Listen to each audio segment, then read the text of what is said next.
श्रीराम समर्थ. श्रोते हो, आपण ऐकत आहात श्री गोंदवलेकर महाराज यांचे प्रवचन. उपाधिरहित मी म्हणजेच भगवंत. ब्रह्माचे निरूपण सांगता येण्यासारखे नसते. साखर खाल्ल्याशिवाय तिची गोडी कळत नाही. काही मर्यादेपर्यंत शब्दांनी सांगता येते. खोट्यावरून खऱ्याची परीक्षा करता येते. तसे माया ज्याला कळली त्याने ब्रह्म जाणले म्हणून समजावे. पण मी मायारूपच जर झालो तर ती कशी ओळखावी बरे? सत्यावर छाया पडली तीच माया झाली. वस्तू आहे तशी न दिसता विपरीत दिसणे म्हणजे माया. तेव्हा मायेच्या तावडीत सापडल्यावर सत्य आणि परमात्मा स्वरूप असणारे ब्रह्म जाणणे हे कसे शक्य होणार?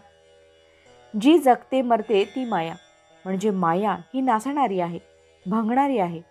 शाश्वत आनंदापासून जी मला दूर करते ती माया, भगवंतापासून मला जी दूर सारते ती माया.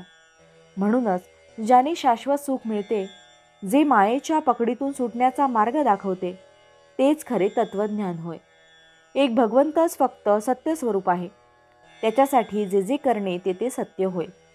मी देवाचा आहे हे कळणे याचे नाव आत्मनिवेदन होय. आत्मनिवेदन म्हणजे देवाला ओळखणेच होय, म्हणजेच मायेला दूर सारणे. वास्तविक उपाधिरहित जो मी तोच भगवंत आहे. उपाधिरहित राहणे म्हणजे भगवद्रूप होणे. किनाऱ्यावरून पाण्याकडे जात असताना अशी एक जागा येते की तिथे वाळू संपते आणि पाणी सुरू होते, म्हणजे त्या रेषेत अलीकडे वाळू आणि पलीकडे पाणी असते. ही मधली स्थिती म्हणजे तुर्यावस्था होय. इथे मी ब्रह्म आहे अशी जाणीव राहते. निर्गुण परमात्मा आणि ही सगळी सृष्टी यांना जोडणारी साखळी असेल तर तो ओंकार होय. म्हणून परमार्थामध्ये कोणत्याही साधनाने जडाचा निराश करता करता शेवटी ओंकारापर्यंत येऊन थांबावे लागेल, म्हणजे प्रत्येकाला नामाशीच यावे लागेल. 10 माणसे उभे केली, त्यातली 9 ही नव्हेत म्हणून बाजूला सारली. 10वा राहिला तोच खरा. त्याप्रमाणे हे नाही ते नाही झाल्यावर जे शेवटी उरले ते ब्रह्मच होय.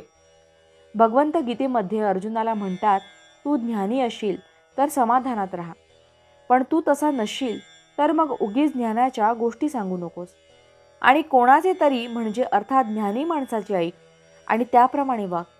याचा साधा अर्थ असा की आपण संतांना शरण गेले पाहिजे. सर्व सृष्टीच्या दृष्टीने आपण आणि आपला प्रयत्न अगदी पदार्थ आहे, म्हणजे खऱ्या अर्थाने निमित्त मात्र आहोत.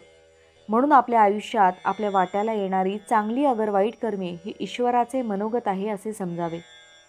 भावार्थ, वेदांत हा आचरणात आणल्याशिवाय त्याचा उपयोग नाही. जानकी जीवन स्मरण जय जय राम. महारुद्र हनुमान की जय. समर्थ रामदास स्वामी महाराज की जय. सब संतन की जय. श्री अनंत कोटि ब्रह्मांड नायक राजाधिराज सच्चिदानंद सद्गुरु श्री ब्रह्म चैतन्य महाराज की जय. जय जय रघुवीर समर्थ.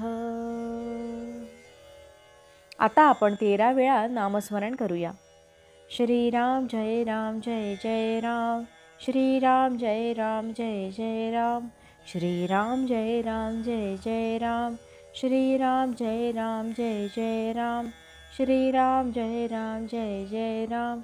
श्रीराम जय राम जय जय राम.